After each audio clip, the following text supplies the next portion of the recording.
my intention this afternoon is not to provide you with a long speech or I don't know a 2-hour tour du monde, whatever, tour d'horizon, but rather focus on a few questions that I think we should discuss afterwards, because I think Europe as a whole is really looking for ways how to define itself, how to move on, how to shape the future, because the situation inside Europe is changing, but the situation outside Europe is changing as well.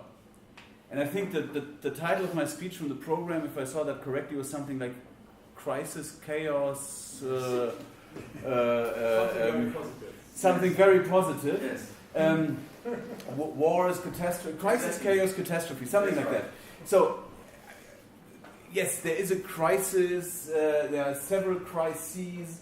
Verhofstadt speaks of the polycrisis. I mean, there's so many things going on at the same time.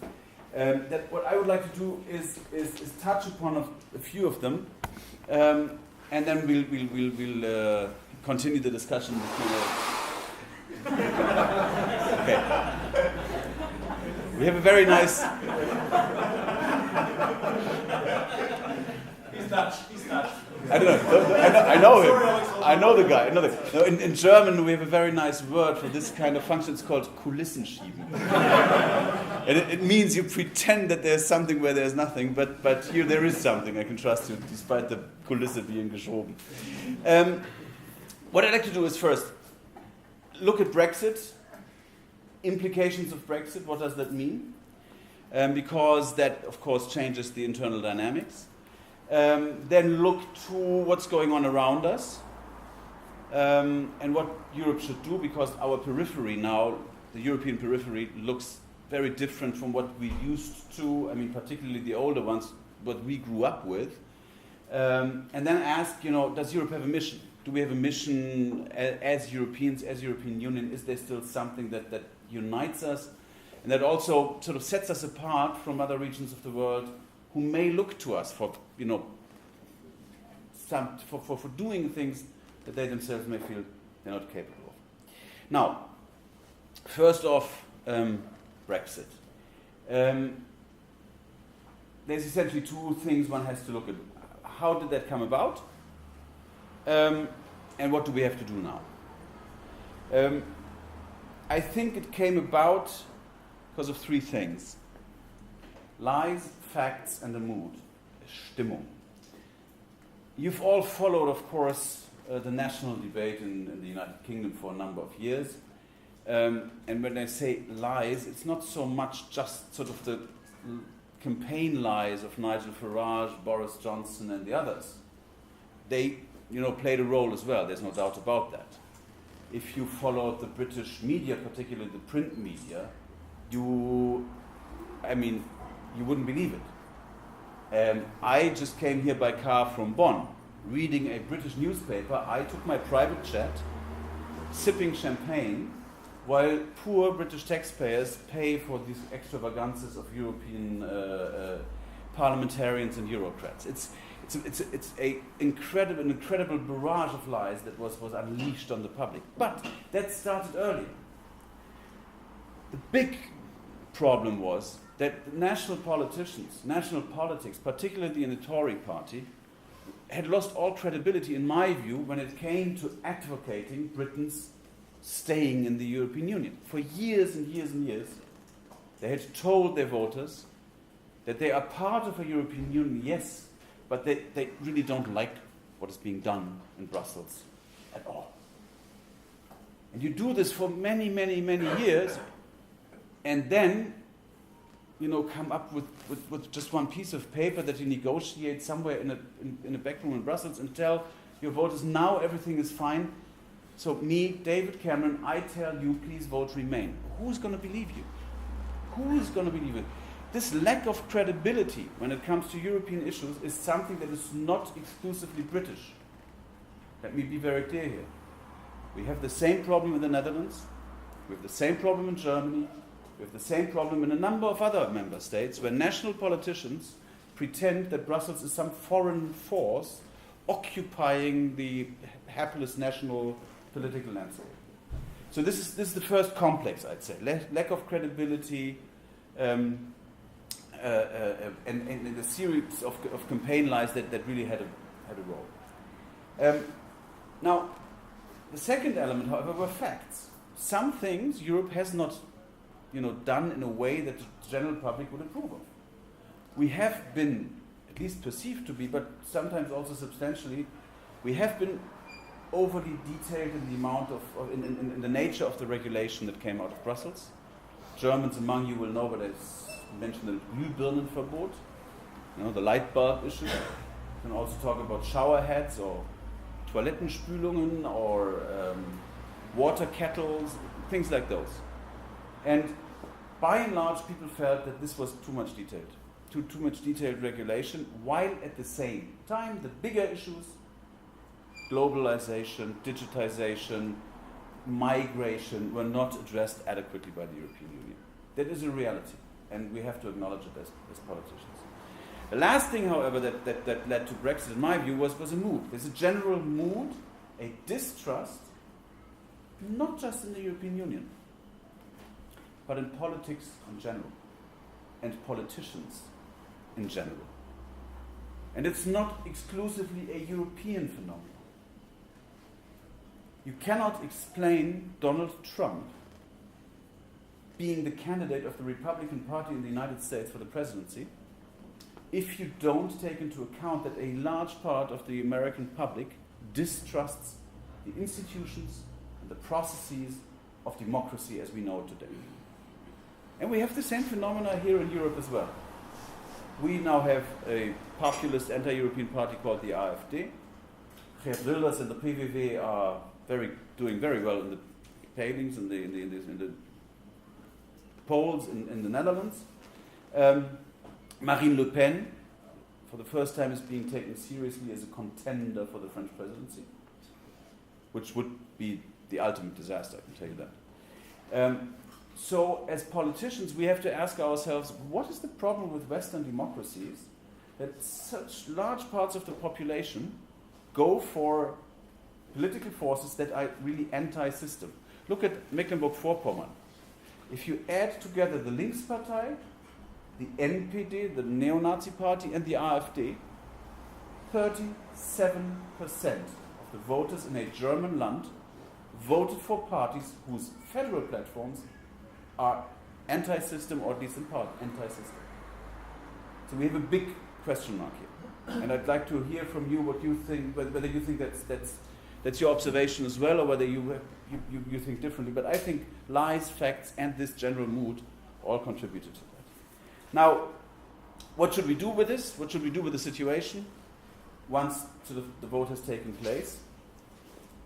I believe the first thing we have to do as Democrats is respect the vote and not pretend that this was just a sort of a mishap and that this can be turned around or that this was just consultative or anything. It's up to the Brits, of course, to take these decisions and the next steps, etc. But I think it's a democratic vote. It was 17 million, more than 17 million who voted for Brexit, to about 16 million voting for Remain. So there's a significant difference there. And I do not believe these first news reports right after Brexit that, everybody's now regretting the way they voted. I don't think so. The figures don't bear it out either. So respect the vote. Minimize the damage. Second thing, there's going to be significant economic damage arising from Britain leaving the single market. And the Brits will have to leave the single market. There's absolutely no way they can stay in unless they accept the free circulation of labor.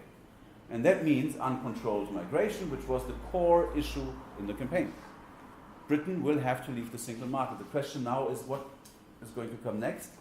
I've coined the next abbreviation from the Brussels abbreviation jungle, BTIP. You know, TTIP is with the Americans, but BTIP is the British-European Trade and Investment Partnership. But what that does, it hints at the sheer volume of issues that need to be discussed and negotiated now. It's a huge amount of things that need to be discussed. Is there anybody here who drives a Mini by any chance? Are you driving Mini? I didn't know that, but I should have guessed. Anyway. Yeah, he's a taste man with excellent taste. Now, the Mini shows you that this, seemingly British icon is not just a British icon. It belongs to BMW. Mini is owned by the Bavarians. Now, what happens is that they ship components to Britain, and they ship the completed cars back to the continent. But for a completed car, you have a 10% tariff. So every Mini that you buy once Britain has left, unless there is some form of BTIP customs agreement, will be 10% more expensive. Now, people who buy Minis are not very price sensitive, okay? They make loads of money.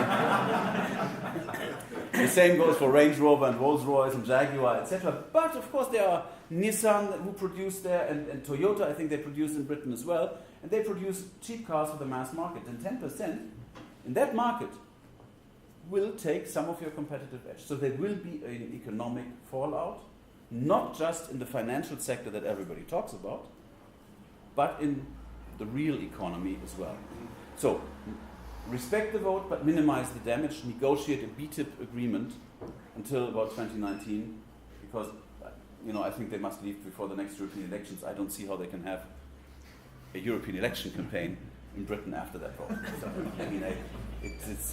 maybe it's a lack of imagination on my part, but I have a hard time seeing a campaign going on. And the third element I think we need to realize is we need to modernize the European Union.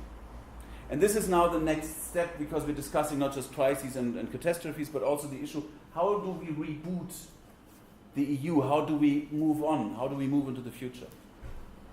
And modernizing the Union, I think there's ample opportunities now. I've always said, as a liberal, I don't want the Brits to leave. I mean, they're the motherland of liberalism in a way. They invented it. But as a European policymaker, I've always felt the Brits to be extremely, not always as constructive as they could have been. They blocked things where it would have been extremely helpful for everybody to do things jointly, on the symbolic level and on a real level. I mean, have you ever wondered why Federica Mogherini's job title is High Representative for the Common Foreign and Security Policy and Vice President of the Commission? Because the Brits objected to her being called European Foreign Minister. She is the Foreign Minister, as was Cathy Ashton before. But the Brits on a symbolic level, because they didn't want to create the impression that Europeans acted jointly. So now let's take the opportunity. Let's make the best of it. That's an optimistic, liberal Rhineland approach. And that means achieve things that we could not achieve with the Brits. For example, we need to move much more seriously when it comes to security issues, be it border guard issues, a common border guard acting in its own right and based on its own analysis of the situation. What the member states have agreed so far is not that. The member states have agreed so far is to essentially send more people to Frontex, but the modus operandi of Frontex doesn't change. The modus operandi is Frontex is a coordinating organization, and they can do nothing really unless they check with the host nation prior to doing anything. That's not good enough. We need a real European Coast Guard and Border Protection Force under the control of the European Parliament. So far, by the way, I say this in brackets, Frontex is controlled by no parliament at all. Because technically, they should be controlled by the national parliaments. Symbolically, the head shows up twice a year in the European Parliament, but there is no real control. Anti-terrorism. What do people expect from the European Union? They expect that we fight terrorism successfully. A terrorist today will land in Bratislava, rent a car, buy the guns from somebody he meets close to Stuttgart, move to Brussels where he has his apartment, and then attack in Paris. That's the reality of the modern day terrorist threat. Our police forces, however, have to stop at the border and then find out who can we call if we have an indication that there is somebody actually doing this thing with the intention to attack somebody in Paris.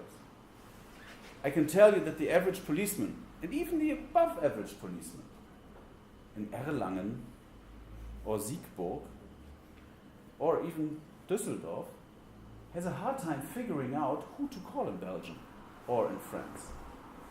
Never mind the language barriers.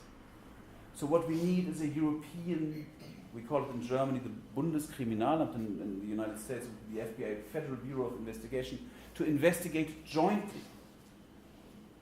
to organize our security structures the way the terrorists are organized, i.e. on a European level, together with the intelligence services even on a national or on an international level, because many of these people go to Iraq and Syria, etc. Second item. Third item, I'll be very brief on this, is CFSP, Common Foreign and Security Policy, one of the areas in which Britain has been a constant roadblock. They have tried to prevent any kind of joint action with very, very few exceptions. Essentially the impossible jobs, like the Iran negotiations. But we need to do more together, also on defense. I was very happy to hear Paolo Gentiloni, the Italian foreign minister, say that defense cooperation will be the next big thing. I was just as happy to hear from the heads of government in the usually a little bit more skeptical countries like Czech Republic and Poland to say, yes, defense cooperation is good, let's move on in this field. The reality is that Europeans have more men and women in uniform than the Americans. We have nearly 2 million soldiers in Europe. The Americans have about 1.3, 1.4. We spend 60% on these 2 million of what the Americans spend on their 1.3, 1.4. Which means they have worse equipment, less protection, fewer capabilities, etc., etc. I think this is the next big issue, because I believe that our neighborhood looks increasingly difficult. And that brings me to my next part. Very briefly, if you stand somewhere in Brussels, Amsterdam, Düsseldorf, and you look around, the European periphery looks extremely challenging, and that is putting it mildly. Russia is openly flaunting international law. The annexation of Crimea is clearly contrary to the Charter of the United Nations, to the rules of the OSCE. The destabilization of Ukraine has one purpose only, and that is a geopolitical game to tell the rest of the world that this is our backyard. So it's old zone of influence politics, something that we in Europe have left behind. I mean, just to give you anecdotally, after the annexation of Crimea was complete, Vladimir Putin marched into this big ceremony hall there, and he said we needed to get Crimea back because this is holy, sanctified Russian earth. If we introduce categories like this on the European continent, reintroduce categories like this on the European continent as political categories, we are doomed. We're absolutely doomed. So what do we do with Russia? Is the sanctions regime okay or not? What do we do with Ukraine, a country that has had 25 years to get its act together but hasn't managed to do so, frankly speaking? What do we do with the little ones, Georgia, Moldova, where you have Russian troops? Very difficult, very difficult. Now, Turkey, a very easy partner. An accession country which, thanks to the negotiations the European Union has had with the country for many years, is slowly evolving into a model democracy, where pluralism, freedom of the media, and independence of the justice system are all guaranteed. And no, I'll stop here, I'm sorry. It's the opposite of everything I said. Turkey is clearly moving away from the values of the European Union, but it will always stay there as a country. What does that mean for the accession process? My view is clear. We should stop this zombie of an accession procedure. It has absolutely no point. I know of no one, either in Ankara or in Brussels, who still believes that Turkey will join one day. open to discussion. Whenever I post that on Facebook, I don't know, I have 70 comments with 70 more comments answering, etc. But I believe that Turkey, as a bridge between the Middle East and the European Union, as a NATO country, deserves to be treated with respect. But we must then respectfully acknowledge that all the decisions they've taken over the last years have taken them away from the European value system, from the Copenhagen criteria, and then we should draw the consequences. By the way, I know of no country sort of in Central Europe that has a majority of the population favoring Turkish accession. Maybe you correct me and I'm wrong there. So Turkey. Syria, the source of the refugee crisis. Not our immediate periphery because we have Turkey there, and Syria is the juncture of all the big conflicts that we have. I'm very happy to see Russia and the United States agreeing on something regarding Syria yesterday. We'll see where that leads us. But that takes us over to the Mediterranean, where, I mean, I'm not talking about the Middle East conflict between the Israelis and the Palestinians, but if you look at Libya, which is a state of which affects us directly, we have a failed state on our doorstep. And the consequence, I've just been to Malta, the consequence is that thousands and thousands and thousands of people try to reach the shores of the European Union every day when you have fair weather conditions. And the organizers of this track of human misery, they don't even give them enough fuel to reach Malta or Sicily or Lampedusa or southern Italy. They only give them enough fuel to get out of the 12-mile zone because they know that for humanitarian reasons they will be either saved there or for lack of a presence they will simply drown. But they've paid before. That's the situation. And Libya is going to pose the major foreign policy challenge to us, I think, over the next few years once the Syrian situation has gotten better. So, this is our periphery to the east and the south, and that was difficult enough already, but now we have a difficult periphery situation in the west as well with Britain, on a very different level, I have to say. On a very, very different level, obviously, but I believe it is time for Europe to get its act together and to get stronger internally as well. I recommend to all of you Guy Verhofstadt's report on the modernizing the EU, making it more democratic, more effective. I think there's plenty of good ideas there. He talks about an associate membership, reducing the size of the Commission, keeping the Spitzenkandidaten, the top candidates, pan-European electoral lists. There are so many things we can do to make Europe more democratic. I think the time has come for these measures. But when I was in Berlin, just a few days ago, a German diplomat from the Foreign Service, who technically are in charge of moving European integration forward, asked me, so what do we do with the British seats? The British MEPs are going to retire one day. What do we do with these seats? And I said, well, that's perfect. We have 10% of the seats of the European Parliament that we can elect by pan-European lists. But that's more integration. That's the situation. Our national capitals are still very parochial, and the lack of vision is quite underwhelming, I have to say. Last point. What's Europe's mission? Because when I speak about our role internally and in the periphery, we still haven't talked about shaping globalization. We haven't talked about sub-Saharan Africa. We have not talked about the situation in the South China Sea. We have not talked about lots of things that are changing all around us, and where we rely, if we are honest, essentially on the United States to see to it that things don't go out of hand.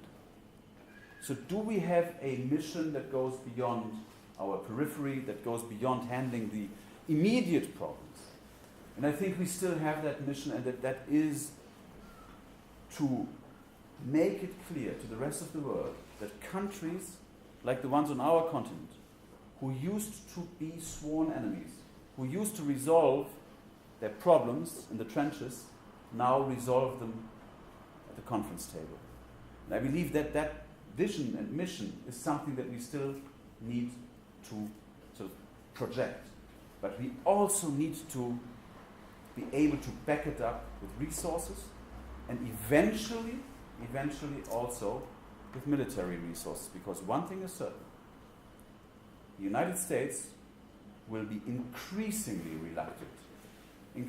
reluctant to do the things that need to be done in our neighborhood. They are turning to the Pacific, where you have a much more dangerous situation than anything that is going on around us. And if we have problems in our neighborhood, they will look to us. So, yes, our political mission, our political vision is still the one of the big peace project that deserved the Nobel Peace Prize. But we need to create the capabilities to match that globally important mission and vision. Thank you very much for your attention, and I'm looking forward to any questions that you may have. Thank you.